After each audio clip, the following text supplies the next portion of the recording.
The overall goal of this procedure is to use precise stereotactic implantation of bioimageable glioblastoma multiforme cancer cells into the brains of nude mice to generate tumor xenografts that recapitulate key clinical features of glioblastoma multiforme.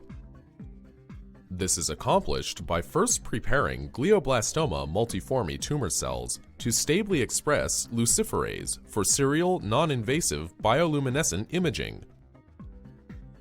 The second step is to anesthetize the mouse and place it in the stereotactic restrainer. Next, an incision is made into the skin and a burr hole is drilled at the precise coordinates from the bregma.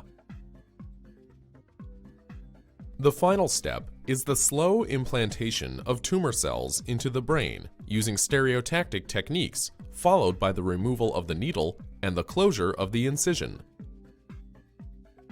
Ultimately, bioluminescent imaging and magnetic resonance imaging are used to perform serial non-invasive imaging to track tumor growth and response to investigational treatments.